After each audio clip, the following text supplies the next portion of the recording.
This is how Peter Parker found out that he was the ultimate Spider-Man. Welcome to the Comicstorian Full Story Series, where we take a collection of complete stories that relate to one another and put them into one long video to give you a better viewing experience. Today, you are going to get the new Ultimate Spider-Man. The maker messed with the timeline of this new Ultimate Universe to create a world without heroes. But Tony Stark learned the truth and sent out messages to all those who were supposed to stand for good. This is Peter Parker's story. In today's video, you'll get the first 12 issues. The first 5 will be read by Benny, and then I, Dan, will read the remaining 7. This is Volume 1 and 2 of Jonathan Hickman's Ultimate Spider-Man. I hope you enjoy. January in New York. Snow falls from the skies and it blankets the city in white. In his apartment, Peter Parker is struggling out of bed, looking at himself in the mirror. Peter Parker, you're not getting any younger. He sighs quietly, quickly getting dressed and pulling on his wedding ring before heading into the kitchen, greeting his 2 kids. "You sound tired. Late night?" his son Richard asks.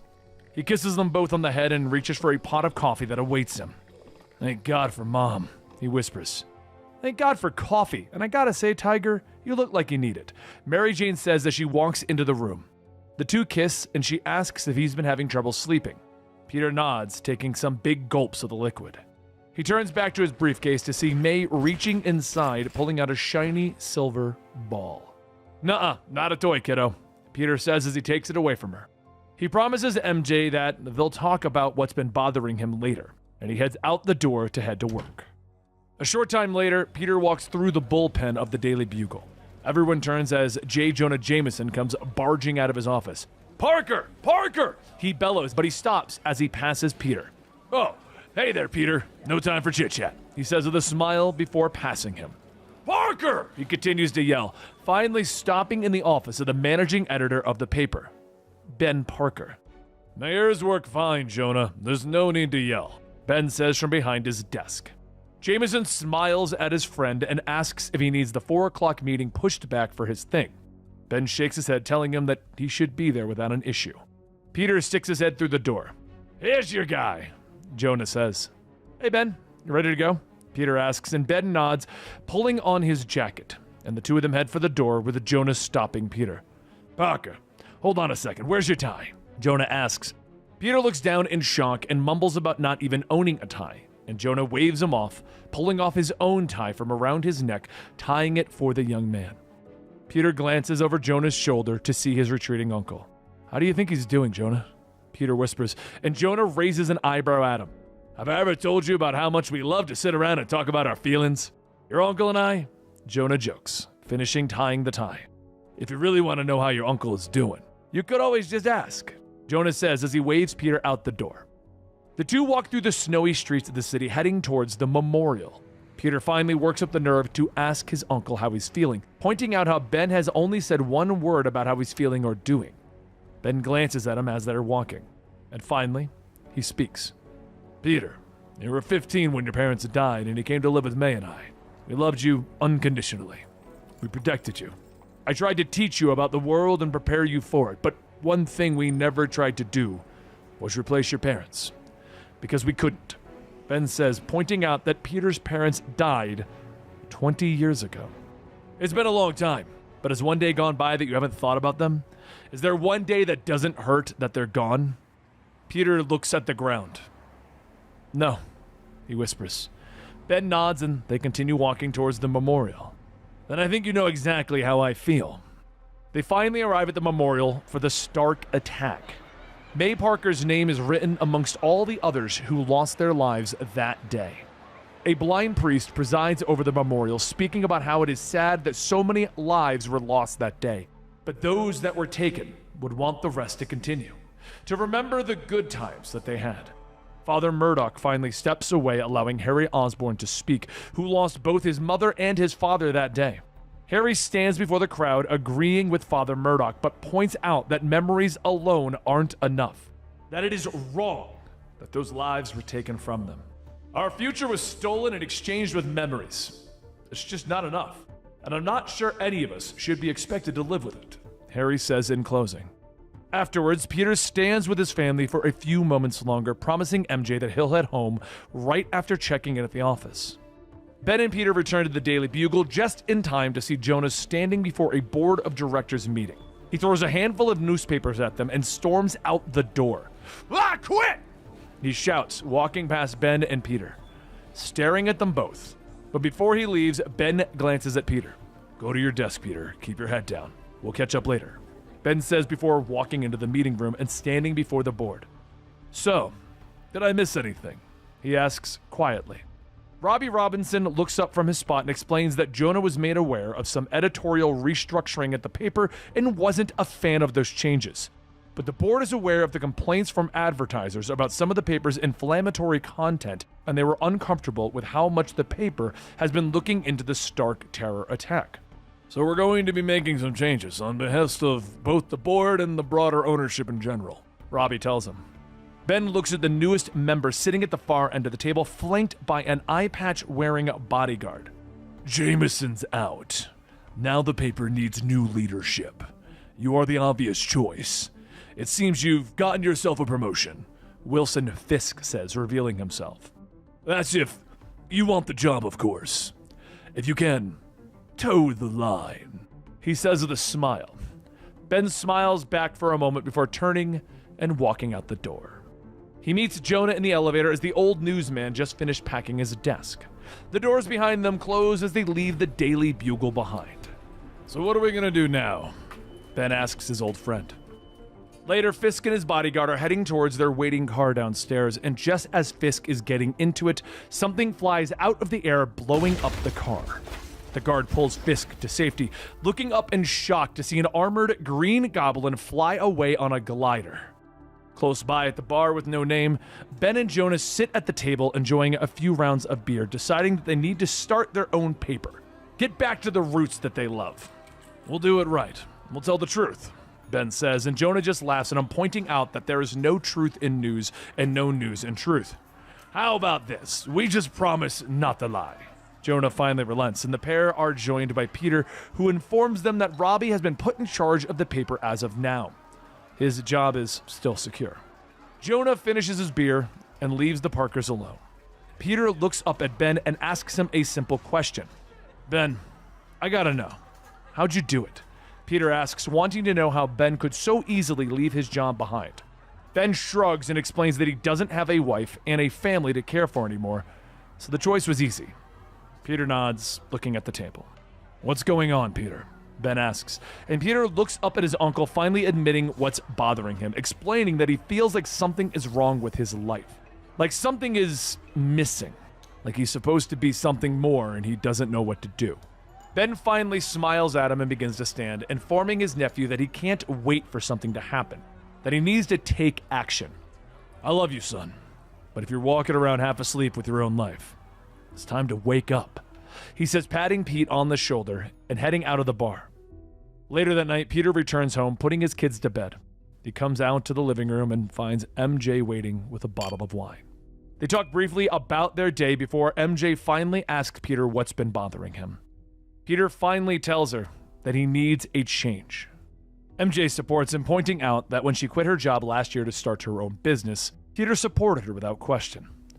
But Peter shakes his head and looks right at her.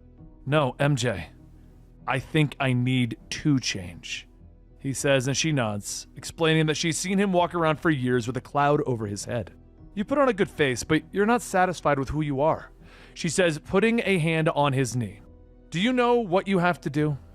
"I think so." "Yeah," he says quietly, and she frowns at him.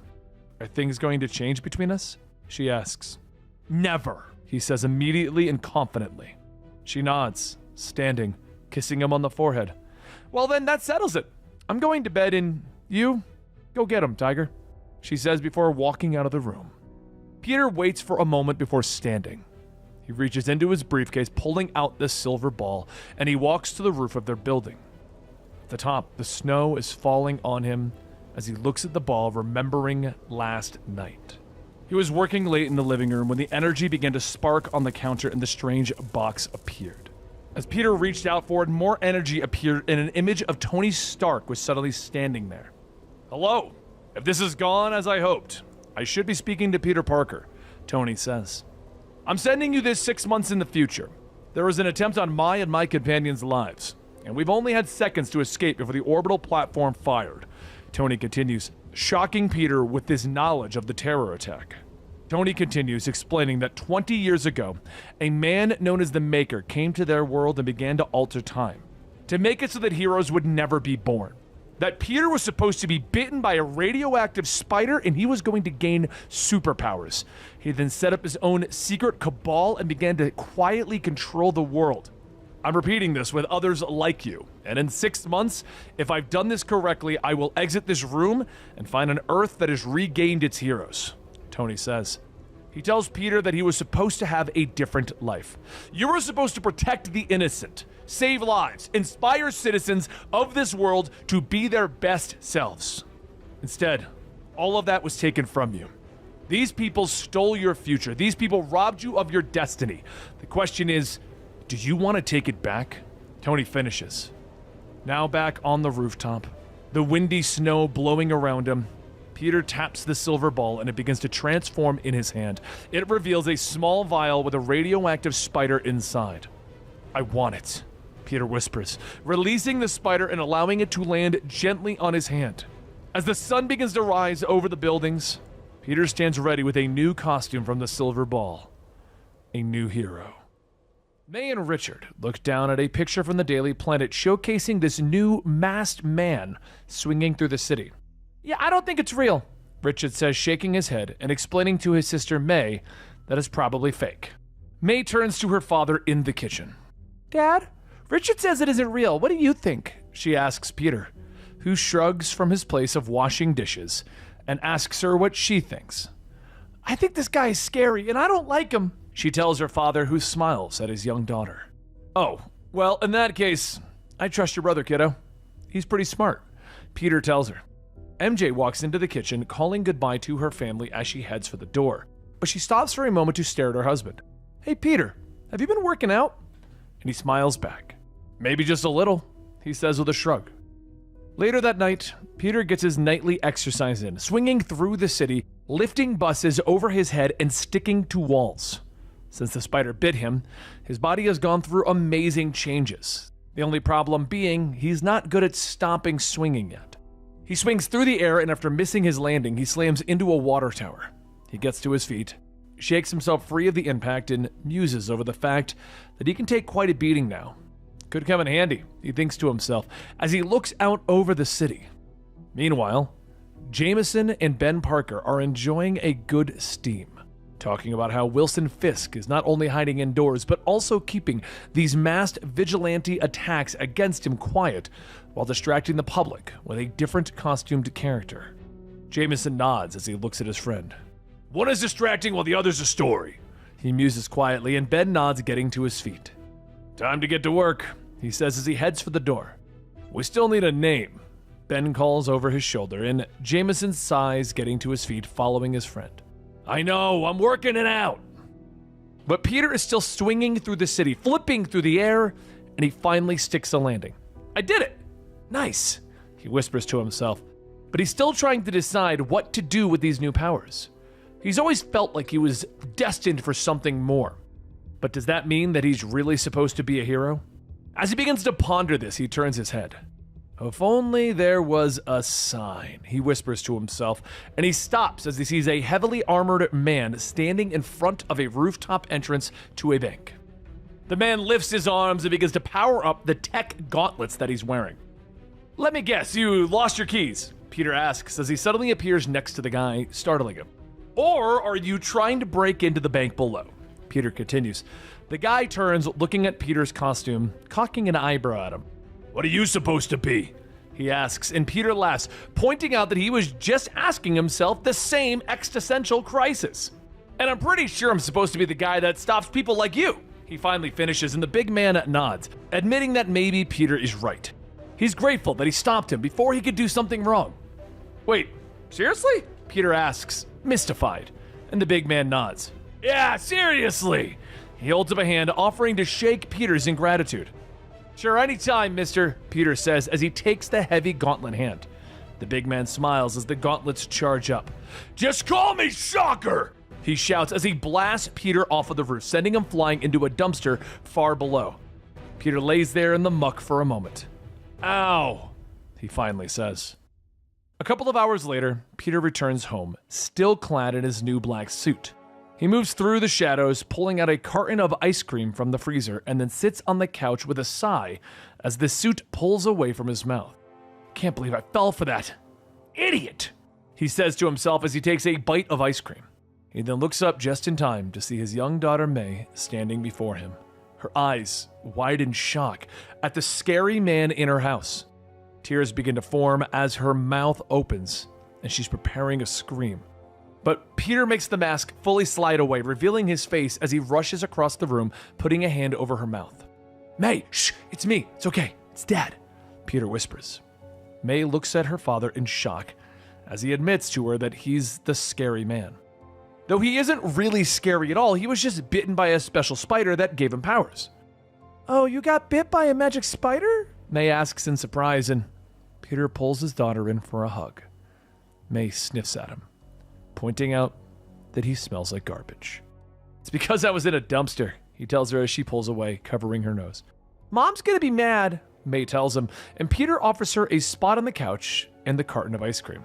"What do you say we wait and tell her and Richard later? For a little while, this will be our little secret." She sits on the couch and begins to eat happily. "I still don't like your costume," she says between bites, and Peter smiles at her. "Maybe we can do something about that too." But with the next day, with the sun rising over the city, Wilson Fisk is sitting in his office. Captain Britain has joined him for an early meeting, one of the secret leaders of the world holding up the article about the new masked hero, questioning why Fisk would run such a story. "I'm currently under siege by some masked vigilantes. It has been very public and very loud.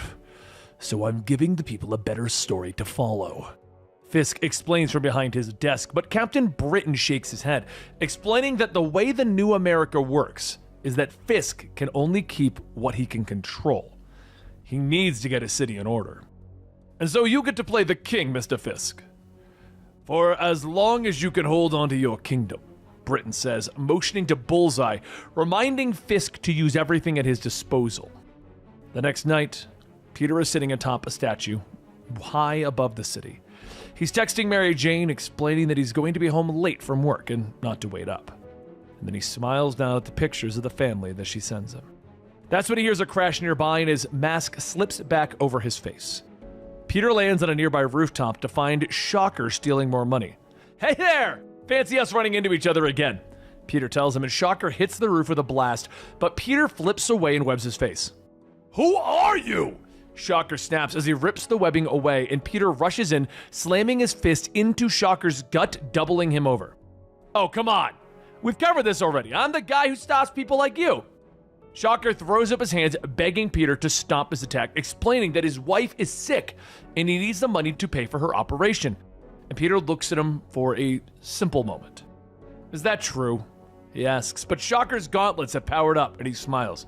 "What do you think?" He blasts Peter again, sending him off the rooftop and into a conveniently placed dumpster.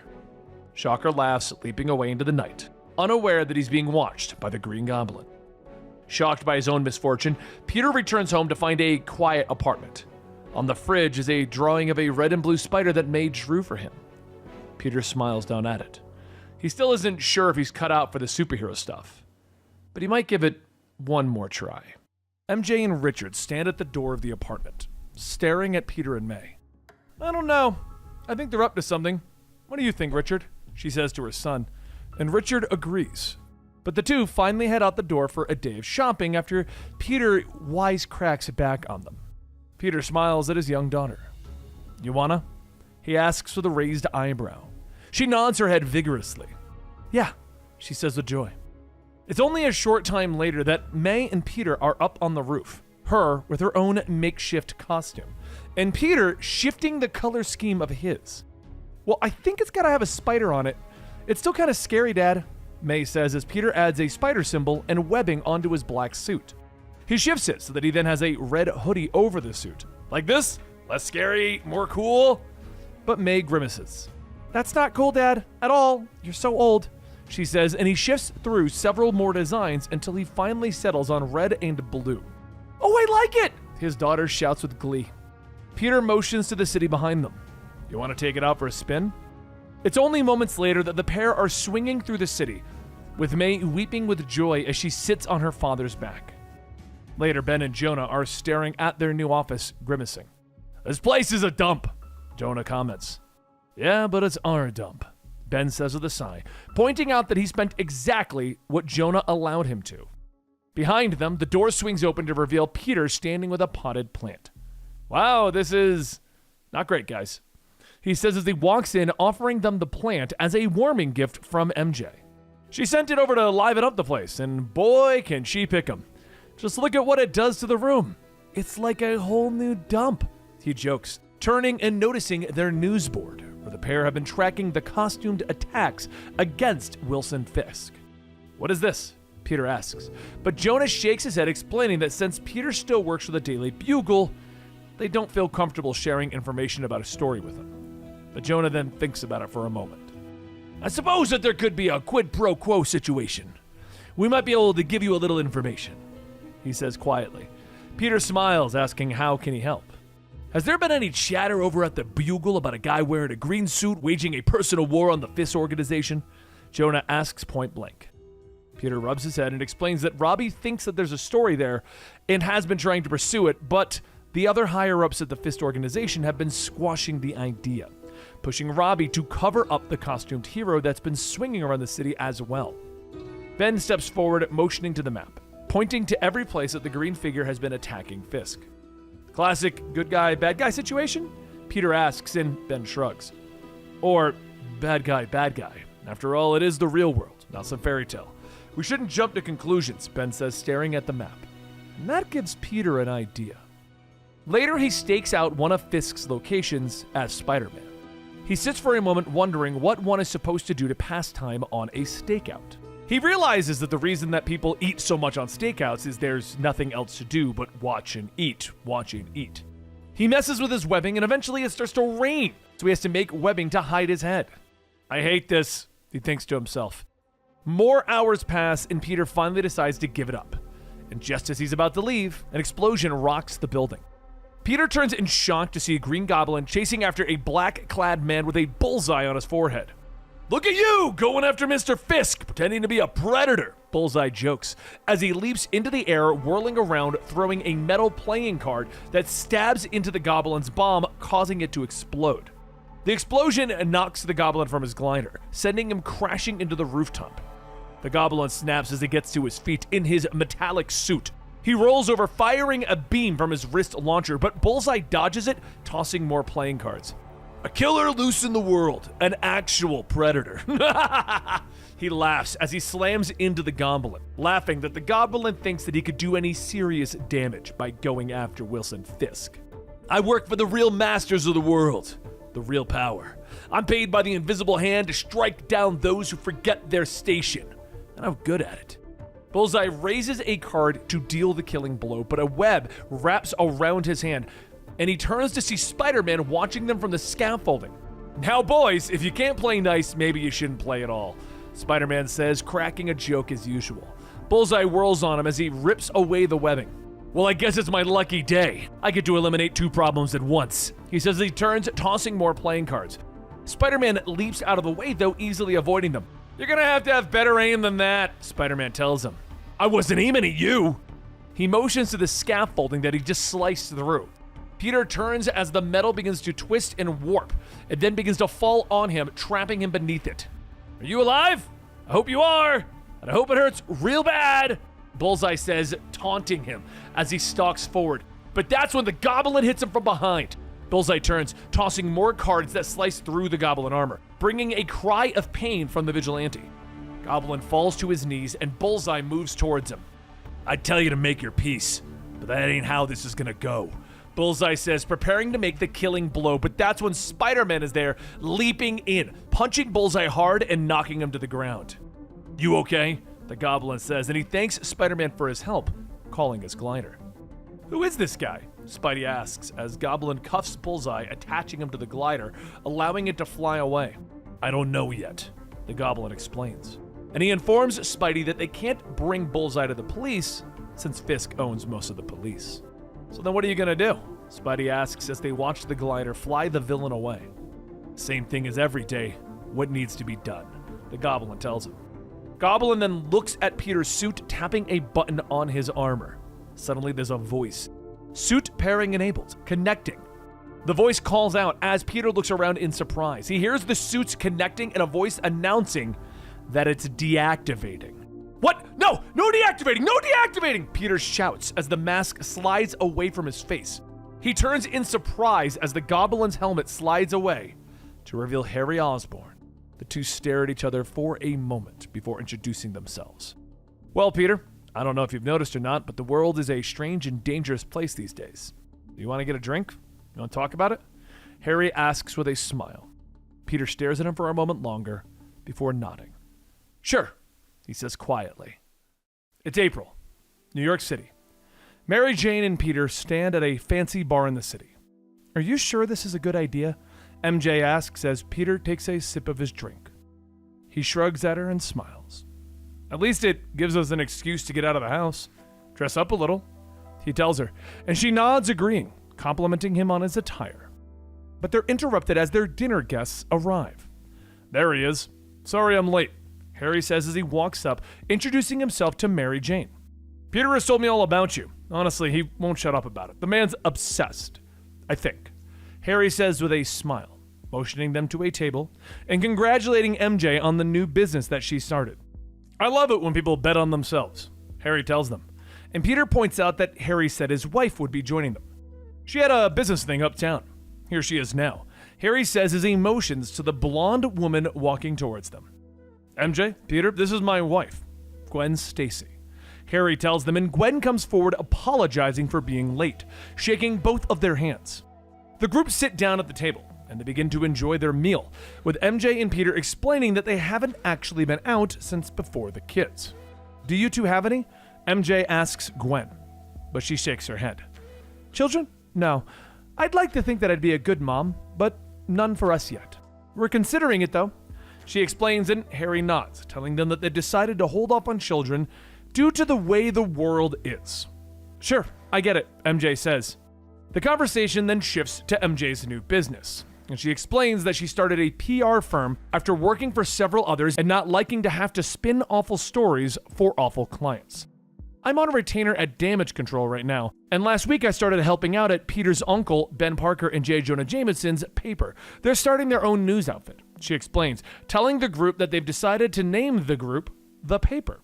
Meanwhile, at Peter Parker's apartment, Uncle Ben and J. Jonah Jameson are watching the kids. Jonah looks up from his spot on the couch. I don't get it. We're doing the news online, not in print. And she wants to call it The Paper? Jonah says, and Ben explains that it's supposed to be ironic and meta.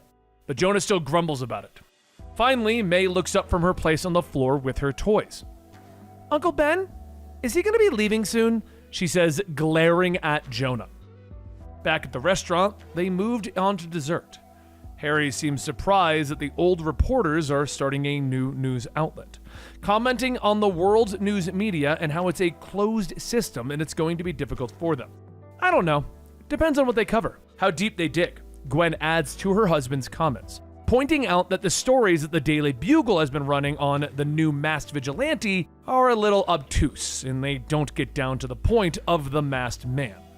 They don't explain that he exists for a reason, that there must be a point to him, a purpose, a need that he's fulfilling, good or bad. Gwen says, explaining that his existence implies that there is something wrong with the world, and that could actually upset a lot of people.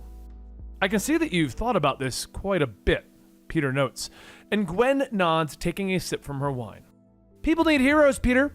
If your uncle's going to report on that, good for him, she says, and the conversation shifts away. MJ and Gwen then decide they're going to the bathroom. There they touch up their makeup and Gwen apologizes if she's coming on too strong with her opinions. Finally, Gwen asks if MJ can put her in touch with the grumpy old men at the newspaper. Gwen explains that Oscorp needs to spend some of its money, and it's already donated to various charities and other non-profits. I'm kind of in the mood to see if I can launch a pirate ship, she says with a smile. Back at the table, Harry looks up at Peter and points, a small smile on his face. "You haven't told her yet, have you?" Harry asks, and Peter is shocked. "No, wait, you told Gwen?" He asks, and Harry nods, sipping his drink, explaining that he's told her everything. "Harry, what are you thinking?" Peter says in a hushed tone. But Harry explains that Gwen is the love of his life. He doesn't want to keep secrets from her. "Are you telling me you haven't told anyone?" Peter covers his eyes and sheepishly explains that his daughter knows. Peter says that this is something he wants to keep secret for now. "I don't even know for sure if I want to do this, whatever this is," he says. But Harry explains that he has seen Peter in action, that he was meant to do this. "It's all on us, pal, to save the world," Harry says, pouring another glass of wine. He explains that he can't tell Peter what to do, that they're fighting against the most powerful people on the planet who secretly run things and want to keep everything as is. "It's institutional, it's systematic, and it's the whole damn world," Harry says. But he pauses, looking at Peter before pointing. "But you have great power, Peter. And with great power also comes great responsibility. It's a gift, but only if you use it," Harry tells him. Later, Peter and MJ are walking through the city streets, reflecting on their evening. Finally, Peter asks MJ her thoughts on what Gwen was saying. "The world needs heroes, MJ," he says, and she smiles at her husband as they continue through the streets. "What do I need heroes for, Peter? I've got you," she says, and Peter smiles, putting his arm around her. The past is what makes a man. And for Harry Osborn, that night was like any other. He was running late to a dinner party where he was supposed to meet with his parents, Norman and Emily. But when he called to them to let them know that he was on his way, he looked up into the sky to see a bright light getting bigger and bigger, until it fell and destroyed the building that he was supposed to be in already. In the coming weeks, Harry Osborn and Gwen Stacy were left with all of Norman's assets, including the business that Norman had built from the ground up, Oscorp. However, when speaking with the attorney in regards to the estate, there was something else left with it. A card with a king printed on it. The card belonged to Wilson Fisk, the self-made Kingpin of New York, and that card was a call to meet. Harry, not knowing the dealings his father had with Kingpin, met with him unsure of what to expect. He certainly didn't have his father's influence or work ethics. But Kingpin didn't care about that. What he wanted was to get rid of the Stain Stark enterprise that he had acquired with too many eyes looking at it. Harry took the deal and soon learned that the Stark enterprises that he had also just inherited had a secret cache of tech unknown to most. However, that wasn't the biggest secret that he had found. That was when Otto Octavius dug through the records to find a hidden file containing the information on someone named the Maker and the Council. While learning more about the world than anyone ever knew or should know, Harry and Otto got to work turning one of Tony Stark's suits into one of his own. What's more, Otto also learned that Tony was very busy before his passing, reaching out to all of the heroes that could have been. All across the state were signals left by Tony Stark for people explaining that their lives should have been so much different, that he was going to provide the means for them to become their true selves. The night of Peter's second run-in with the Shocker, it was Harry who had been watching from afar, and he wasn't looking over Peter. Once Shocker duped Peter the second time, Harry swooped in, seeing Shocker being one of the people in possession of the tech that Harry wanted back. He asked him where he got it from. The Shocker explained that he was robbing somebody else's apartment, and when he snuck in, he found the owner had recently passed away. There was a projection thing, and that Stark kid was on it. When he arrived at the ending, these gloves were just sitting there. Harry thought about it for a moment, stating that if Tony is sending out all of these messages, it's quite possible Tony Stark is still alive. Shocker tells him that he isn't about to give up the gloves, and he attacks Green Goblin, cracking Harry across the head. But after being struck, Harry looks back, asking him, "Was that supposed to hurt?" A Shocker tries to give the same sad story that he gave everyone, including Peter Parker. Harry knocks him out and takes back his proprietary property. More time moves on. Harry eventually met with Peter after deactivating Peter's suit, forcing him to reveal himself. But there was more to what Harry wanted. He wanted to know from Peter how he felt about his life after finding the suit. He went on to state that he didn't come across his suit the same way that Peter did. Instead, after Stark's involvement with his parents' death, he inherited Oscorp and was given Stark's company along with it. After reading through all of the Stark family secrets, he found out that the people who gave him this company might just be the most evil people in the history of the world. And it is very possible that they, not Tony Stark, are really the ones who had his parents killed. Harry then asks, what did Stark tell him when he found the suit?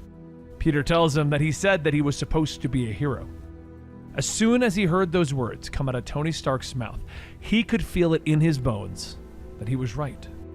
So now, the two of them can do something about it to make the world a better place. Now in the current time, Harry finds himself with a man that he's been fighting with, Bullseye. He says that he thought that he was the suit, and after their battle, he learned it was so much more deeper. He had an exoskeleton underneath his skin. And while it was impressive, taking it out must have hurt. Bullseye scoffs in his chair, stating that the pain is part of the process. Do you really have any idea what you're dealing with here? Harry says that he understands there is more to this than what appears to be going on, that there are masters influencing things in the world, and that they have evidence of that. But what he wants is to know everything about it, and he doesn't care how long that's going to take. The villain asks, "You think the answers are going to help you sleep better at night?" Everybody thinks they want to be a hero until it costs them something, and it always costs you something. We make sure of that. Then we'll see who you really are, what you really are. Harry looks back at his helmet, telling him that his father used to talk about the difference between being a boy and a man, and maybe he was right. Maybe they both are. Is he a boy or is he a man? Is he a hero or is he something else? I guess we're just going to have to wait and find out who exactly is the Green Goblin in this story. Peter walks out of the kitchen and draws looks of shock from his family as they see his face swollen and bruised. "What happened to your face?" May asks in shock. But Peter waves off their concern as he takes a seat at the table. You know how clumsy I can be sometimes," he says with a smile, wincing at the expression. As MJ goes to get ice, Ben asks his father what happened. "I was working late at the Bugle, and the old Parker luck reared its ugly head," Peter says as MJ presses an ice bag onto his bruises. But May can't hold it in any longer. She is quaking with secret knowledge. Oh, daggone being a superhero!" She starts to shout before clapping her hands over her mouth. MJ and Ben look in shock as May begins to cry, apologizing to her father for letting their secret slip. "Peter, what is May talking about?" MJ asks. Peter sighs and finally tells his family the truth, starting with how he got his powers and explaining what happened the night before. Last night, Peter sat on the roof with Harry, watching as Fisk gets out of his car and heads into his luxury apartment building. Harry nods his head and glances at his partner. "We'll give the guards time to do their final checks and take up their posts. Then we go in. Are you ready?" Harry asks. Peter shrugs. "I guess," he answers. Harry looks to him, worried that his new friend is going to back out on their attack on Fisk. But Peter explains that he just feels awkward breaking into a home. I've never broken a law before. Any law. Like, ever," Peter says as he glances at Harry, mildly embarrassed. Harry shrugs. "It's a necessary evil, Peter," he says. Peter's head snaps up and he looks at Harry quickly. "Don't use my name in costume. Why wear a mask if you're gonna do that? Use a code name or something." Peter says, explaining that the news outlets have been calling Harry the Green Goblin. Harry shakes his head. They don't get to choose my codename. I should, he says. Peter agrees. Okay, so what's your codename? He asks. Harry pauses for a moment and thinks about it. I kinda like Green Goblin, he finally admits. Suddenly, the lights go dark in Fisk's windows, and the two heroes leap into action. Harry flies forward on his glider while Peter shoots a web and swings across the gap. They crash through the skylight and land lightly on the floor. Oh, great. Well, that's destruction of property, Peter sighs. But both heroes are shocked to find Fisk waiting for them by the bar. Ah, company. I'm so surprised. Can't you see how surprised I am? Fisk asks with a smile as he pours himself a drink. He glances at them, explaining that he owns all the buildings surrounding his apartment, and security cameras have been watching the heroes for some time. I was wondering when you were going to invite yourselves in, he says. Harry stalks forward, preparing for a fight and demanding to know who the secret group behind everything is. And how'd you learn something like that? Fisk asks as he sips his drink. Your assassin told me, Harry snaps. Fisk nods and reaches into his pocket, pulling out a remote. Well, he wasn't really my guy. I guess the lesson here is, if you want something done right, do it yourself, he says as he taps a button. Bars suddenly slam down around the room, sealing the two heroes in with Fisk. Peter's spider sense begins to go crazy, and he shouts for his friend to move, but Fisk is fast for a man his size, and he picks up the bar and throws it at Harry, slamming him into the bars. Peter shoots webs into Fisk's eyes to blind him before leaping at him and hitting him hard. What is wrong with you? Without his armor, that would have killed him, he shouts. But Fisk grabs him by the throat and throws him across the room. That's the idea, he growls. But an energy blast from Harry gets Fisk's attention. Playing for keeps is risky, Mr. Fisk. There's still time for you to reconsider, Harry shouts as he tosses a bomb that explodes when it hits Fisk and shreds his suit. When the smoke clears, Fisk stands unharmed. His bare chest is covered in strange tattoos. Normally that would have hurt, but I've recently had some work done, he growls, charging forward and slamming into Harry, bringing him down with several blows and cracking his armor. Fisk stands over him, prepared to make the killing blow. You're all alone. It's over, Fisk gloats, raising his fist. But Peter is there, grabbing a hold of him. Alone? I'm wearing a bright red and blue suit. How do you forget I'm in the room? It kind of hurts my feelings, Peter jokes. But Fisk grabs him and slams him into the floor, his massive fists raining down on Peter again and again. Little help, Peter groans between blows. Harry's glider flies through the air, bombing the wall and throwing Fisk clear. As the smoke clears, Harry grabs a hold of Peter and they stagger through the hole in the wall, jumping on the glider and flying away. Peter sags in Harry's arm, but the goblin holds him steady. Hold on, we're getting out of here, Harry gasps. In the present, Peter finishes his story. And that is the story of how your dad got his butt kicked, he tells his family. Everyone sits in silence for a moment before Ben speaks up.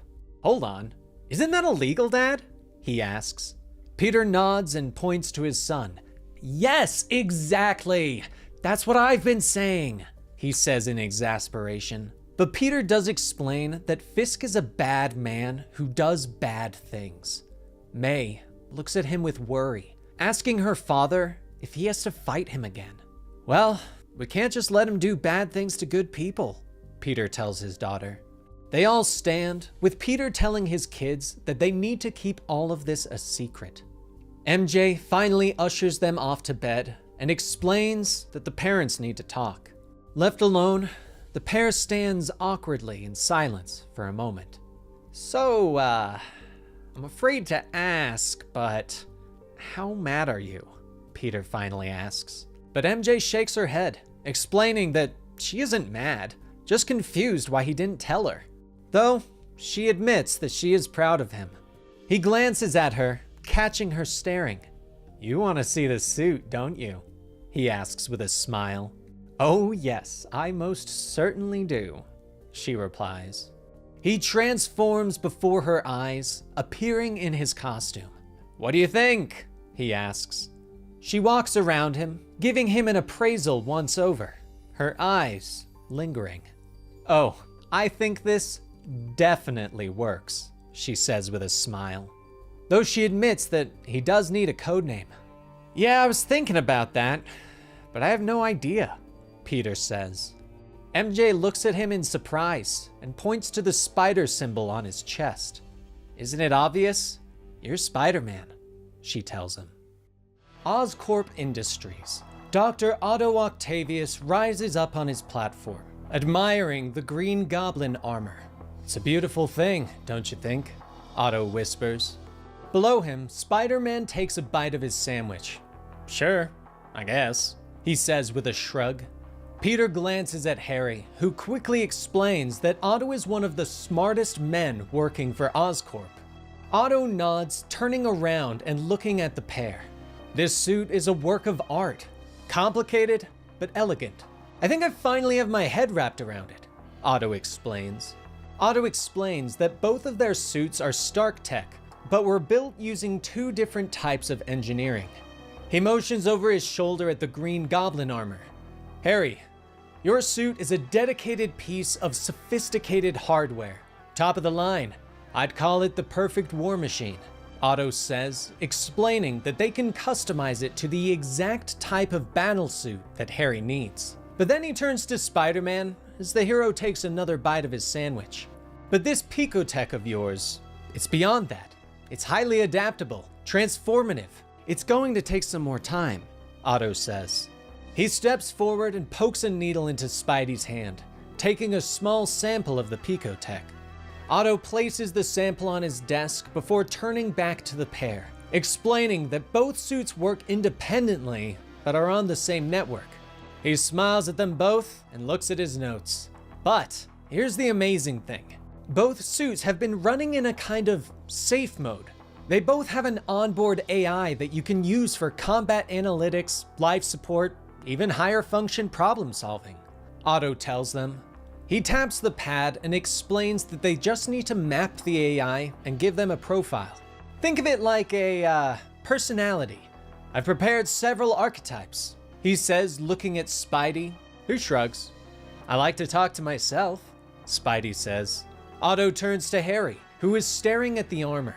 Harry turns back, questioning if they have enough data to put his father's personality into the AI. Otto ponders the question for a moment. It should work, he finally admits. Meanwhile, Ben and Jonah are meeting a mysterious informant in a parking garage. The shadowy figure calls them over, and Jonah arrives in a huff. Nice ambiance. Very cloak and dagger. Why are we meeting down here? Jonah demands. Robbie Robertson steps out of the shadows with a smile. Well, Jonah, I wanted someplace private.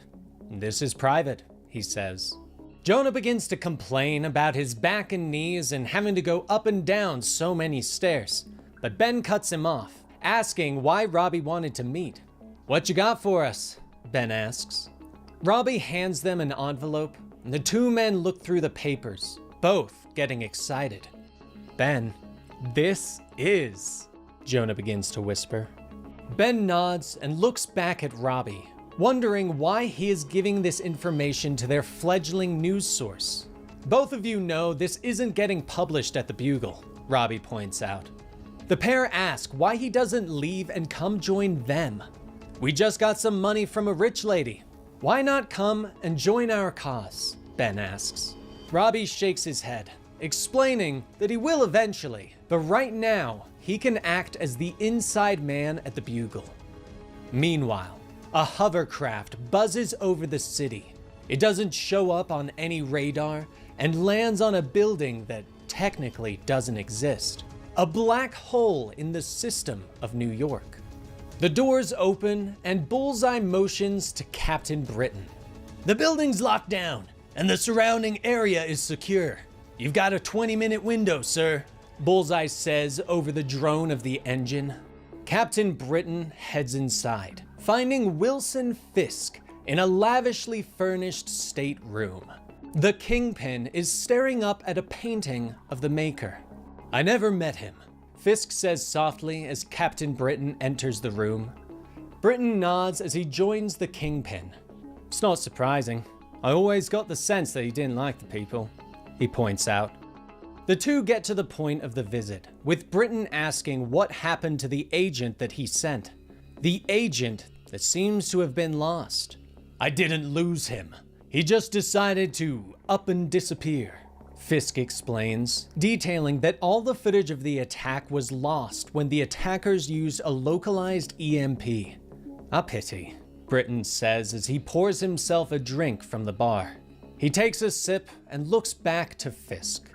"It seems you were right and I was wrong. This has grown into a much larger problem than I first believed," Britain says, a hand absently reaching up for the eye he'd recently lost, but he motions to one wall which slides away. "But I have a solution. I come bearing gifts," he explains. Fisk turns to the expanded room and regards the squad of bullseyes that stand at attention. "An entire team of my agents. I don't have a concrete plan, but there are worse ideas than throwing numbers at it," Britain explains. But Fisk shakes his head, telling the leader of the city that he doesn't need agents. "I know my adversaries can be beaten. I know how to do it, and I will do so on my terms," Fisk says. Britain smiles at him. "Well, look at you, behaving like the king of his own kingdom," he says as he takes another sip of his drink. "And will you offer me a small hint of your plan?" he asks. Fisk just smiles. "I do not have a plan. I have 6 of them," he says softly. Later, at an Oscorp warehouse, Green Goblin is launched across the room as Spidey hits him in the face. "Not gonna lie, I felt that," Harry groaned. Peter offers him a hand up. "Sorry about that," he says to his friend. They look back over to Otto, who has set up his computers. "Get what you need?" Harry calls. Otto nods and hits a few keys, telling the pair that he is ready to activate the AI programs. An energy surge runs through both suits, and Harry and Peter look around in surprise. "I'm not sure," Harry begins to say, but the voice of his father cuts him off. "All right, son, show me what you're made of," Norman says. Harry nods and glances at Peter. "Hey, sorry about this, but my dad says I need to kick your ass," Harry explains. Meanwhile, Peter is hearing his own voice running through the suit, telling him how great a dad he is and how his family is the best. "Maybe this wasn't such a good idea," Peter jokes. The two launch at each other, with Harry dodging Peter's attacks this time. He reaches out and grabs his arm, pulling him in and cracking him across the jaw. Good, Norman says. But Peter takes the force of the blow and flips through the air, firing a web and pulling himself in to punch Harry hard enough to knock him to the ground. Soft, Norman mutters. Harry fires a laser blast, but Peter dodges around it, swinging in to hit him again. "I always wondered just how weak you were, Harry," Norman continues as the pair trade blows back and forth. "Son, you're embarrassing me," Norman tells him. Harry lets out a scream of rage and hits Peter with a full blast from his chest cannon. Spidey sails through the air, slamming into a stack of crates. "Ow, we okay?" he asks himself. The AI immediately chirps up. "Yeah, our diagnostics are within acceptable levels. We're fine. But Harry, he needs therapy," Peter's AI says. Harry stands there. His chest is smoking as he breathes heavily. "Well, Dad, how was that?" he asks. The Norman AI pauses for a moment. Acceptable, it finally admits. Harry crosses the room, helping Spidey to his feet, but Otto suddenly gets worried and begins to work frantically on his computer. Hey, little problem here. Another signal on the Stark network. I tried to lock it out, but there's a back door, he says. Light fills the room as a portal begins to open. It's here, Otto shouts. Harry and Peter drop into fighting stances as something comes through the portal. I told you I'd be back in 6 months, and here I am, Tony Stark says as he steps through in his Iron Lad armor. I just have one question. Are you a hero yet? He asks. August. Peter Parker is standing in his apartment, staring at the black ball that sits on his dresser. MJ pokes her head through the bedroom door. Peter, I think we're gonna be late, she says as she puts on her earrings. Peter shakes out of his daze and looks at her. Hey, you okay? Something wrong? She asks. Peter shakes his head and smiles. Well, I just have a lot on my mind, he tells her. She smiles and kisses him on the cheek before heading out the door, reminding him to get the candles when he picks up the cake. Peter turns back to the ball and holds out his hand. Black tendrils begin to shift off the suit, reaching for him, but Peter pulls his hand away. No, not today. We have a brand new no costume policy at Parker birthday parties, Peter tells the suit as he turns away. Well, that's disappointing, but tell the kids I said happy birthday, his voice calls out from the ball. Peter turns back in shock. How are you talking? He asks. I talk all the time, Peter. I believe we've even had conversations, the ball tells him. But Peter points out that the voice is usually in his head. Yeah, same as now. I'm not actually talking out loud. You're imagining this, the ball says. Peter stares at it for a moment, his eyes widened. Just kidding, the ball continues. Peter smiles and picks up the ball, its tendrils wrapping around him and turning into his costume.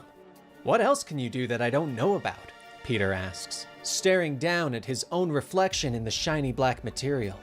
Oh, I can do all kinds of things, Peter, his reflection says. Peter sighs and puts the ball back on the dresser. I gotta go, but we're gonna talk more about this later, Peter says before walking out of the room. 3 weeks ago, Peter and Harry stand before Iron Lad.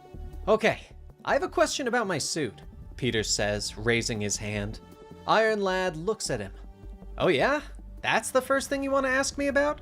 Tony asks. Peter nods and asks why his suit is so much more advanced than Tony's or Harry's. Tony lands on the ground, his helmet sliding away as he explains that the Picotech was the last thing that his father invented. It's a very special kind of material that Tony hasn't been able to replicate. He felt that something as special as it needed to be used by someone special. Spidey's eyes widened. What do you mean? What makes me so special? He asks. Tony smiles and explains that Peter's name was at the top of the Maker's list. What list? Harry asks. Tony explains to them that the Maker had a database of all the heroes he needed to stop from existing. There's a handful of heroes he deemed mission critical to erase from history. They're the ones who had to go. Top of the list, Tony explains. He glances over at Harry. Who are you supposed to be in that suit of stolen armor? Tony asks. Harry shakes his head. Don't worry about it, he says. But Tony holds out a hand, taking control of Harry's suit and removing his helmet. Harry looks around in surprise as Peter stifles a laugh. See? Not so cool when someone else does it to you, is it? He asks. Tony glares at Harry. I know that face. You're Harry Osborn. You stole my birthright, Tony says. Harry steps forward and glares back. Actually, I paid for it, he says softly. Tony finally turns away and looks to Peter. He puts an armored hand on his shoulder. The Maker returns in a little over a year. Best get ready for him, Tony says as he turns away. But Harry stops him. Where was I? On the list, he asks. Tony shrugs. You weren't on it at all, he says as his helmet slides back into place. He boosts into the air. But if you're hanging with this guy, I'm sure you'll grow into the suit. So keep it and the company. I've moved on to bigger things, he says before flying away. Present day. Peter walks out of the bakery with his children's cake, followed by Uncle Ben and Jonah. Ben coughs a little and finally gets around to asking his nephew the question that he's been sitting on. The paper launches next month, and when it does, we want you on board, Ben says. Peter looks at them both, surprised. As they walk down the street, he points out that he's been working at the Bugle for 10 years, that he has a family to think about and provide for. Are you really going to say no to me? Ben asks with a smile. Peter sighs. You're not making this easy, he says. Jonah nudges his old friend. That's not a no, he says with a smile. Peter finally relents and promises to talk with MJ about it. Well, tell her you're getting a raise, Ben says. Later, they all arrive at the birthday party at Arcades. There, the family has a good time, enjoying each other's company. Most of May's friends are running around, enjoying cake. Even Richard is having a good time, even though he has few friends to hang with. Later that night, at Fisk Tower, Wilson turns to his executive assistant as the sound of a helicopter approaching reaches his ears. Are they all here? Fisk asks. Mr. Wesley nods his head, informing Fisk that the last member of his lieutenants has finally arrived. The door opens to reveal Martin Lee, the CEO of Feast by day and the leader of the Demons Gang by night, who holds control of Queens. Martin Lee is also known as Mr. Negative due to his powers, though the rest of the city is unaware of this. Next is Walter Hardy, also known as Black Cat, who controls the Bronx. He is also followed by Sergei Kravenov, who gloats that neither of the other men could possibly hunt him. After he was exiled from Russia by the mutant rulers, he came to America and now controls Staten Island. The three men greet each other, joking over drinks, but they are interrupted by swirling fog. When the fog clears, it is replaced by Mysterio. Must you do this every time? Lee asks with a sigh. Mysterio shakes his marble head. No, but I do, he says. Fisk steps into the room, motioning everyone into the dining room so they can begin to discuss their plans. Black Cat walks by Fisk. Always up for fun and games, but we're one short, Hardy says. Fisk only smiles. He doesn't use the front door, he says. They head into the study to discover the Mole Man, and a few of his people have already come up through a hole in the fireplace. Hello, Wilson. Must be something important to bring us all together, the Mole Man says. Wilson nods and motions for everyone to sit, while Mr. Wesley hands out the folders. Indeed, Fisk says as he sits in his lavish chair. This city is mine, and what is mine I have divided over the years and given a portion to each of you. But now it seems our city has an infestation. Some rats have forgotten their place, Wilson growls. Kravenov looks up from the photos of Spider-Man and Green Goblin. And do you prefer the six of us catch these rats? Or should we kill them? He asks. Fisk smiles a sinister smile at his six. Actually, I was thinking we could make a game of it. September. Ben Parker and J. Jonah Jameson sit in a bar in New York. Neither have a happy look on their face, and Ben motions for another beer. The bartender raises an eyebrow at the two grumpy old men. Can't you tell we're celebrating? Jameson asks as he finishes his beer. The bartender shrugs and pours them more drinks, and the two turn to each other and toast. Shall we drink to our success? Ben asks. Jameson shakes his head. No, to victory and achieving everything we've ever wanted, Jameson sighs. As the two continue to drink, The door opens up and MJ walks in with a big smile. "There they are, my two favorite entrepreneurs," she says as she walks over and puts her hand on their shoulders. But neither of the old newsmen look happy. "Why the sour looks, gentlemen? Did something happen that I don't know about?" she asks. Jameson reaches for his tablet and brings up all their latest stories, all of which have been hits since the paper went public. Each story showcases Spider-Man fighting crime with fantastic pictures. "It's our first month of the paper being live, and 8 of our top 10 stories are about Spider-Man," Jameson sighs.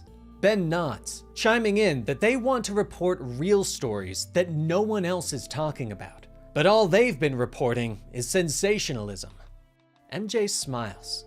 "You two aren't getting it," she explains, telling them that with all these stories and Peter's pictures, they are building a fan base with new subscribers every day, and that this is making them untouchable. She leans in. "In the next 6 months, the two of you are going to be bigger than the Bugle," she whispers. Jameson smiles for the first time. "Oh, I do like the sound of that," he says. She takes Ben's hand. "These numbers, what they mean is the devil cannot cast you out. They mean that you can write whatever you want, and the people will see it," she says. Ben and Jonah look at each other and smile, finally in a good mood over their success. Meanwhile, Spider-Man and Green Goblin arrive at Oscorp Building, where they find Dr. Octavius waiting for them. As they walk in, Otto is happy to see them, smiling and explaining that he has finally developed freedom for them. "Freedom from Stain and Stark, for both of you," he explains. Harry removes his helmet and smiles. "Nice. How'd you do it?" he asks. Otto taps a few buttons on his computer and brings Harry a new operating system, explaining that he merely had to develop new firmware for Harry's suit, overriding the Stark carrier signal that all Stark tech runs on. But then he frowns and turns to Peter. "As for you, Spider-Man, I've had to go a little further outside the box, as your suit remains a hyper-advanced enigma that I can't solve," Otto says. He leads them across the room and reaches for a sheet that is covering something. "Therefore, you're going to need a new one, which I have designed myself," he says, preparing to pull the sheet and reveal his creation. But Peter stops him. "Give me a second," he says as he turns away. Harry and Otto watch as Peter begins to pace the room, talking to the AI version of himself inside his nanosuit. "So what do we think?" Peter asks himself.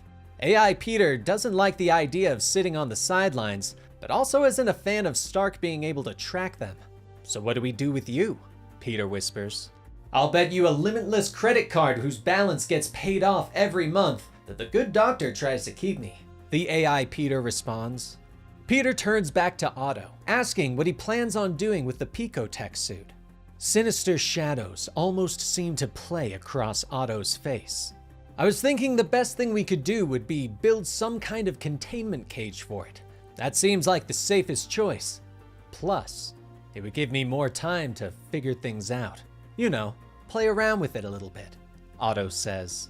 "Don't you dare leave me with him," AI Peter shouts in Peter's ear. AI Peter suggests that Peter just leave him at home until all things get sorted out. "Worst case scenario, I'm the best home defense system you could possibly have," AI Peter says. Finally, Peter agrees and asks Otto to show him the new suit. Otto pulls back the sheet, revealing the Spider Armor Mark I. He smiles as he begins to run through the specs, pointing out that it is bulletproof and armed with a wide assortment of weapons, including upgraded web shooters, guns, and missiles. "So, what do you think?" Otto asks with a smile. Peter stares at the armor for a moment, but he finally shakes his head. "I think I'm good," he tells the doc. Otto seems shocked that Spider-Man wouldn't want this new war suit, but Harry throws an arm around Otto's shoulder, pointing out that the suit might be a little much for Spider-Man, who is more of an agile fighter. Otto begins to nod his head. Yes, it's possible it's a tad over-designed. There is a simpler solution," he says, turning back to Peter. "Cool, whatever it is, I'll take it," Peter says. Later, Spider-Man and Green Goblin stand on a rooftop, with Peter tugging at his new suit. I really do like your new suit, Harry offers. Shut up. It's spandex, Peter groans. Harry shakes his head. Otto was very clear about it being a spandex Kevlar composite, he points out. The two continue to talk and joke as friends, with Peter inviting Harry and Gwen to spend Christmas with his family. Suddenly, a strange tingle begins to go off in Peter's head. He suddenly reacts, shouting a warning to Harry before leaping away. Look out! Peter shouts, but an electric dart hits Harry in the neck, disabling his armor and dropping him to the ground. Spider-Man whirls as the black cat descends on them.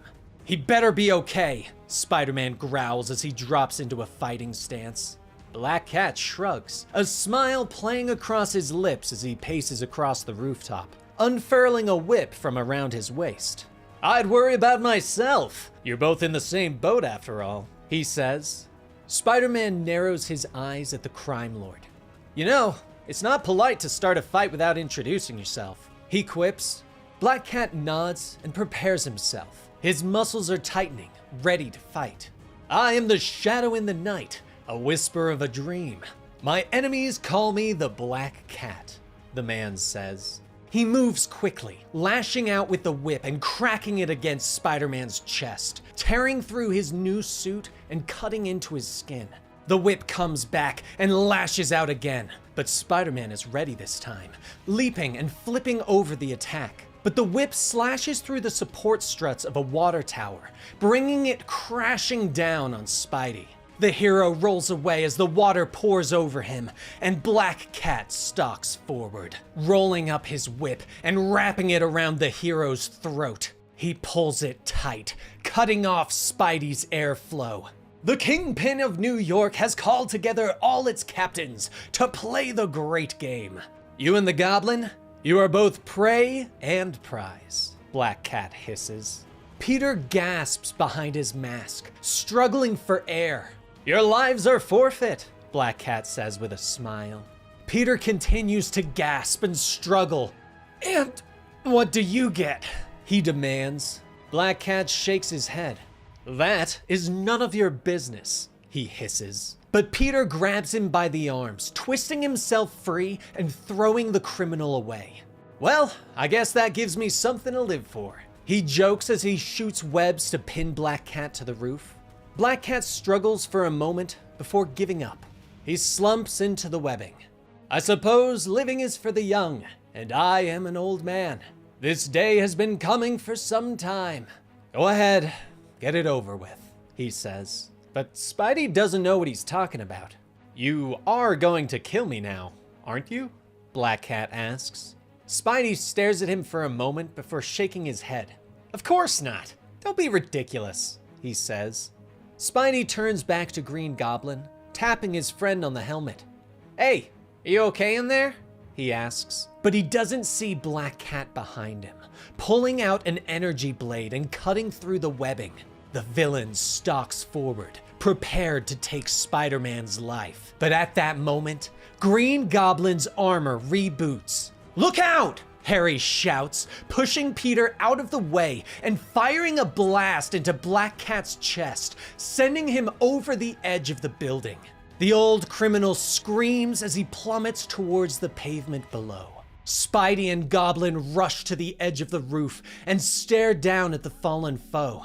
They see him twitch. He's still moving. Call an ambulance, Spidey tells his friend.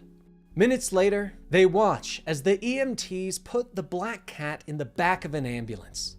Peter pulls off his mask and whirls on his friend, demanding to know what he was thinking by shooting the criminal off the roof. What do you mean? My suit just came back online and you had your back on him. He had a weapon. I did what I had to do, Harry snaps back at him. The two argue, but Harry explains to Peter that he would do whatever he had to protect his friends and family. But Peter shakes his head. We can't be like them. We're supposed to be heroes.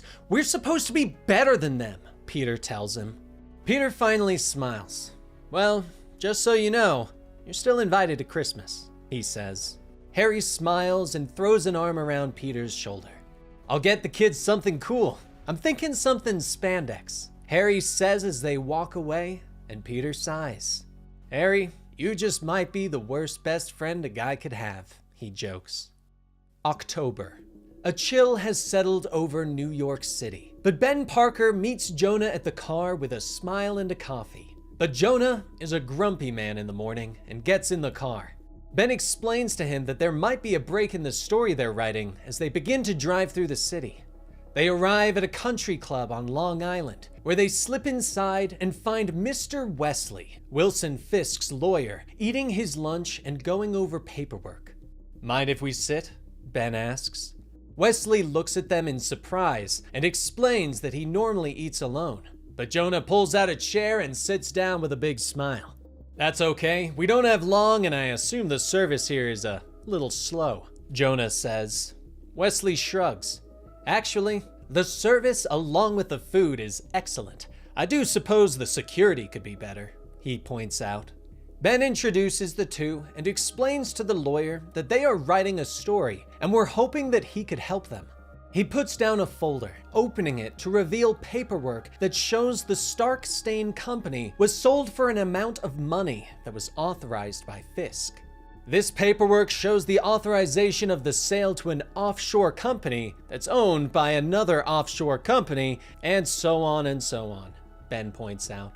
He would like to know who the true buyer was, pointing out that he will find out eventually, but was hoping that Wesley would save him the time and effort.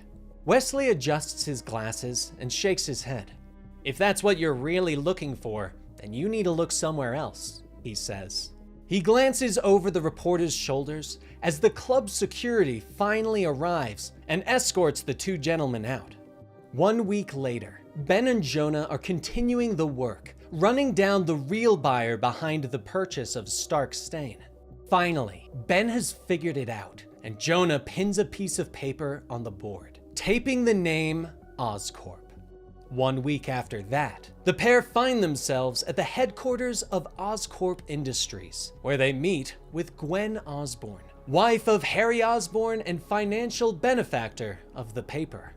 Ah, if it isn't my two favorite reporters on planet Earth, Gwen says with a smile from behind her desk, motioning for the reporters to sit. They quickly exchange pleasantries and get straight to the point, with Ben pulling out a tape recorder and beginning to ask his questions. Who arranged the sale? Why are you working so hard to hide the fact that you own Stark Stain? What happened to all Stark's technology? And why do all these things coincide with people suddenly flying through the air in armored suits? Ben asks. Gwen stares at them for a moment. Care to comment? Jonah asks. She finally nods. Sure, she says softly. I want my damn money back, she finally snaps at them. 2 days later, Harry Osborne stands outside the doors to the paper's office. He knocks and is greeted by both Ben and Jonah. Harry asks them what it would take for them to not print the story about Oscorp, but Ben shakes his head, explaining that they aren't writing a story on Oscorp, that they are merely trying to figure out why Osborne bought Stark Stain, a sale that was authorized by Fisk, and then immediately, a new armored hero was spotted flying around the city. What we think is that Oscorp took existing Iron Man tech, put a new coat of paint on it, and shined it up real nice, Ben explains. Here's our real question. We know Fisk enabled the sale of the company to Oscorp, and we also know that you and your spider friend have been waging a two-person war on the Fisk Empire. So, why would Fisk sell you the thing that you're using to destroy him? They ask. Harry finally admits that when they purchased the company, they found the truth buried in Stark's mainframe about the secret group that was running the world, the group that actually controls Fisk. He holds up a thumb drive and offers it to the reporters. This is the real story. They're the ones who did it all. They killed my parents, and they killed your wife, Harry says to Ben. He hands them the drive and tells them to be careful. These people are dangerous and ruthless. You have friends and family. There's a reason I wear a mask. I wouldn't put my name anywhere near this story, Harry tells them. But Ben and Jonah smile at each other. Who said we were? Ben says. Later that night, Jonah has finished writing the article. Ben reads it over his shoulder and nods with approval. They both stare at the screen, the headline asking, "Who really controls Wilson Fisk, the Kingpin of New York?" The story is the first story by the paper's elusive reporter, Ben Reilly. Spider-Man sighs as he looks down on the city and hangs up his phone. Still no word from Harry, who was supposed to meet him 2 hours ago. He keeps his eyes on the bank he's staking out as he taps another number into his phone. Desperate times, I suppose, he whispers to himself. The phone rings for a second before someone answers. Hello, this is Otto Octavius. Who's calling? Otto asks. Peter pauses for a moment. This is Spider-Man. I'm sure you're busy, but have you seen Harry? Spidey asks. Otto taps more buttons on his lab computers, pointing out to the hero that he isn't Harry's babysitter. Could you track the suit for me? Spidey asks. Otto sighs again. You're not gonna leave me alone until I do, are you? He asks. Nope, Peter tells him cheerfully. It takes only a moment for Otto to track the suit's signal, but before he can tell Spider-Man, the hero has to hang up the phone, because below him, 2 vans have pulled up to the bank, and masked criminals jump out and rush inside. Well, Harry, of all the stakeouts to stand me up on, it just so happens to be one where some real crime ensues, Spidey says as he leaps into the air and swings into action. He crashes through the front window of the bank, slamming into one of the inner demons and bringing him to the floor. Hey guys, sorry to interrupt your little escapades here.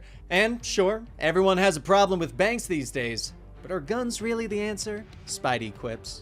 The inner demons raise their guns and prepare to fire, but Spider-Man holds up his hands. Look, I know transaction fees are out of control, and God forbid you try and cash a check or withdraw money, but bank robberies never go well. So let's just put the weapons down and let these nice people go, Spidey says as he motions to the hostages on the floor. A red-headed woman sits up and glares at Spidey. Why don't you shut up? You're going to get everyone killed, she shouts. Spidey looks at her in shock before turning back to the inner demons. Okay, fine. You can keep her, but everyone else goes free, he suggests. The demons suddenly open fire, but Spidey is already on the move, leaping in the air and shooting his webs, knocking the guns away. 2 of the demons rush at him with energy swords, but he ducks and flips over their attacks, disarming them fast and bringing them down. Wow, are you guys terrible at fighting, or am I just getting way better at this? Spidey questions. But he turns to find another demon holding a gun to the red-headed woman. See? You idiot! I told you this was gonna happen! She shouts. The criminal pokes her with the pistol. Quiet! Either we leave with the money, Spider-Man, or she gets one in the head, the demon snaps. But Spidey shakes his head. While tempting, that totally goes against my save everyone no matter what ethos, Spidey says. He flips through the air and fires some more webs, stopping the goon from firing and the woman from talking. Spider-Man lands, admiring his handiwork, but someone calls out to him. It appears you've made short work of my men. I suppose that counts for something. Mr. Negative says as he walks out of the vault with more demons. Spider-Man looks him up and down. Whoa, look at you rocking the man bun. Bold choice. People are gonna love you in jail, Spidey notes to the superpowered criminal. Mr. Negative nods his head and walks towards Spider-Man calmly. You think you're the man to put me there? He asks. He looks around thoughtfully. And where is your green friend today? He asks. Afraid I'm flying solo on this one, Spidey notes. Mr. Negative smiles. The world seems to glow around him. It's a tough life being alone. Me? I never am, he says softly. Suddenly, hands are reaching for Spider-Man. He turns in shock to find the hostages have rushed at him, their eyes glowing with dark energy. Stop! I'm on your side! He shouts. He doesn't want to hurt them, and the civilians are beginning to tear at his costume, kicking and punching him. Mr. Negative turns away, walking out of the bank with his gang. These people work for me now, doing the good work of stopping men like you. Negative calls over his shoulder. Later, Peter struggles through the window of his apartment and collapses onto the floor, his suit torn and his skin covered in scratches. He groans in the dark before sensing that he isn't alone. Opening one eye, he sees Mary Jane watching him from the couch. "Hey there," he says softly. She cocks an eyebrow at him. "Hey yourself, Tiger. Having a bad day at work?" she asks. Peter groans as he sits up, explaining to her about what happened, how he refused to fight back and hurt those innocent people. Mary Jane nods as she looks at her husband, explaining that she thinks she's been very understanding about all of this. "So, what should I do if I'm starting to freak out a little bit?" she asks. Peter looks down at his scratched up body. "Because of this?" he asks in surprise. He looks at his wife, telling her that he understands, but that he is doing what he is supposed to do. "Do you promise to tell me when I should get scared?" she asks softly. Peter nods his head in the dark. "Baby, if I ever come home and tell you it's time to run, be ready to run. But until then, please don't worry," he says as he hugs her and they hold each other in the dark. Elsewhere in the city, Mr. Negative pours himself a drink, undisturbed by the Kingpin's glare. "Do I understand you correctly? You had him, and you let him go?" he asks. "No, Kingpin. It was a stalemate. It took him less than a minute to defeat almost all of my men. So I took the liberty the rabble gave me and withdrew from the conflict," Mr. Negative says with a shrug as he sips his drink. Mole Man looks at him, questioning why Mr. Negative didn't merely take control of Spider-Man. "I can judge at a glance, Mole Man. As one measures determination, the Spider would do well in comparison to everyone in this room," he admits. Craven nods, pointing out that the Spider needs to die for what he did to Black Cat, and reducing the Six's number to 5. "No, I have not surrendered my seat," Walter Hardy tells him as he wheels into view, now paralyzed from the waist down. "Yes, I have my limitations, but when needed, my daughter Felicia will stand in my place," Walter says, motioning to his daughter who stands nearby. But Kingpin bangs his fist against the desk, gaining everyone's attention. He has become agitated with his sinister six. "Whatever distractions, plans, or agendas you might currently have, stop them all, now. My kingdom is in rebellion, and I will not be pleased until their bodies are laid before me," he growls to the group. Meanwhile, darkness has fallen, and Peter meets his uncle at the memorial for the city. His phone buzzes as he draws close, and he looks down at a message from Harry saying that he'll meet him soon. Peter stops at the memorial and greets his uncle. He places flowers underneath, meant for Aunt May. "Hey, are you sure you don't want to come tomorrow? That's the official date. Everyone will be here. Even the mayor will speak," Peter says. But Ben shakes his head. "I'm not for the show, kiddo," he says. The two exchange memories of Aunt May for a moment before Ben turns to look at Peter. "She'd love what you're doing," he says softly. Peter smiles and nods. "Yeah, she always liked my photos," he says. But Ben shakes his head. "That's not what I'm talking about," he tells Peter. Peter stares at him for a moment as the thought sinks in. He doesn't try to argue and just nods. Ben smiles and looks back at the memorial. "It took me about a week after we figured out who Harry was," he admits. He asks Peter how many people know and tells him that he needs to keep this a secret from everyone else. "Do not tell anyone else. Keeping this secret could save your life, your lives. You have to try harder, Peter," Ben tells him. Peter's phone buzzes again with a message from Harry. "I gotta go," Peter tells Ben, who nods sagely. "Sure, go do some good, kiddo," Ben says with a smile. Peter leaves him there, staring at the memorial for the people lost in the attack. The attack that was blamed on Tony Stark. But Peter and Ben know the truth. New York City, December. Snow falls from a dark sky for a city lit by the joy of Christmas. The doorbell rings at the Parker residence, and Richard Parker opens the door to find Uncle Ben and Jonah waiting for him. "Hey kiddo, hope we're not late," Ben says with a smile. Richard motions them inside, and Jonah is shocked to find everyone wearing a Christmas sweater. Ben nudges him.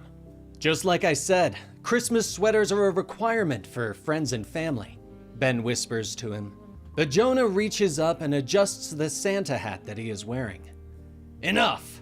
I'm wearing the hat. This is about as friendly as I get," he whispers back. Ben looks around the full apartment, shocked to see everyone.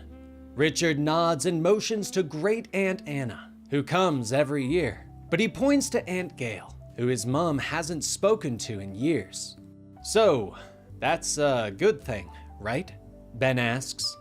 Richard shrugs and smiles. "I don't know, Uncle Ben. I'm just a poor, simple teenager. Way out of my depth when it comes to things like complex adult situations," Richard says.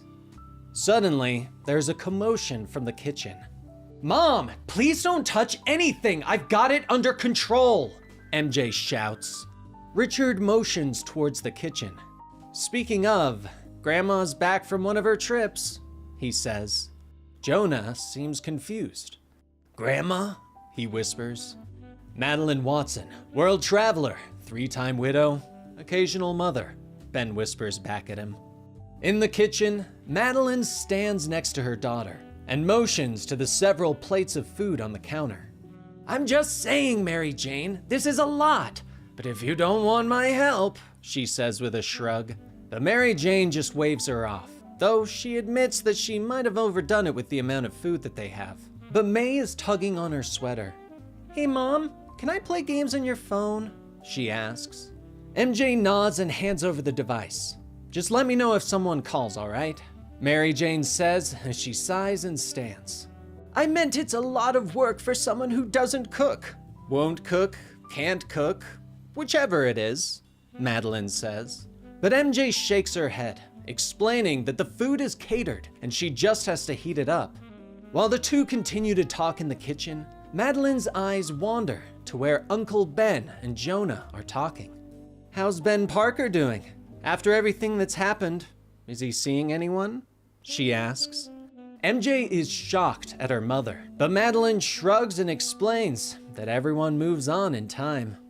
Meanwhile, May is playing on the phone and getting frustrated. Aunt Gail is suddenly over her shoulder, asking if the little girl remembers her. "Yeah, your mom's sister.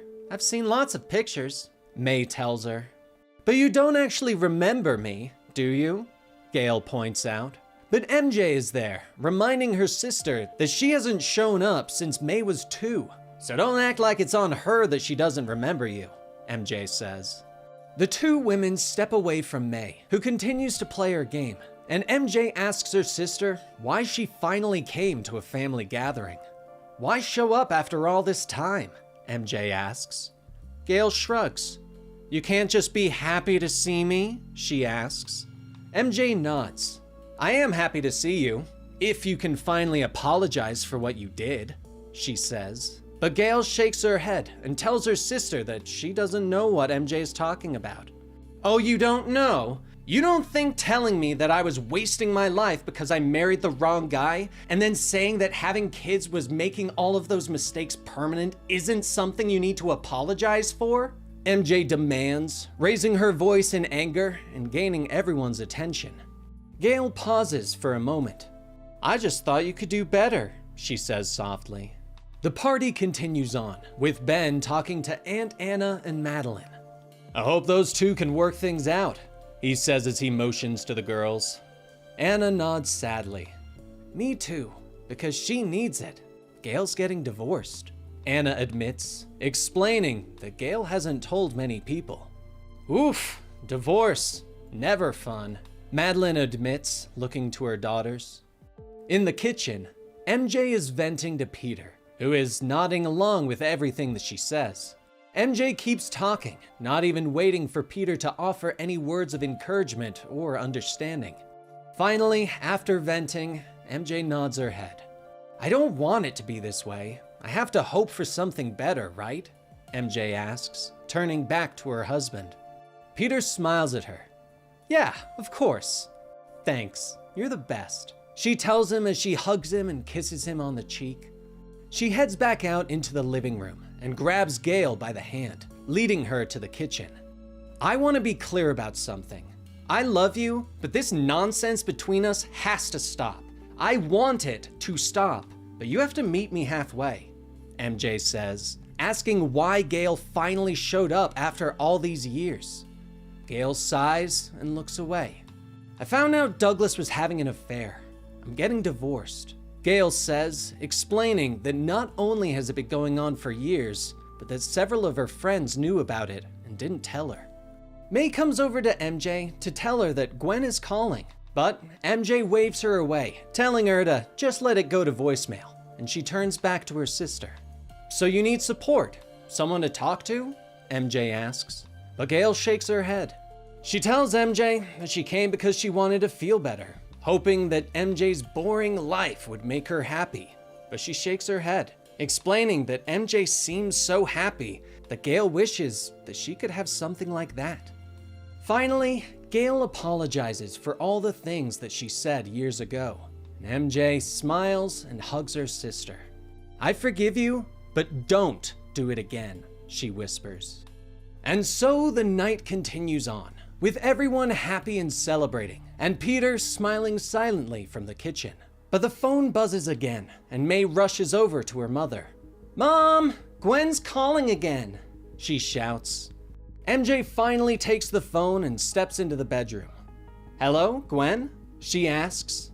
Gwen's voice is filled with fear and confusion as she begins to speak. "Oh God, why haven't you been picking up? I'm losing my mind here. Is Peter there? Does he know where Harry is?" Gwen asks quickly. She explains that they are at their mountain house for the holidays, and Harry never arrived. It's been 6 days since she heard from him. "Does Peter have any idea where he is?" Gwen asks.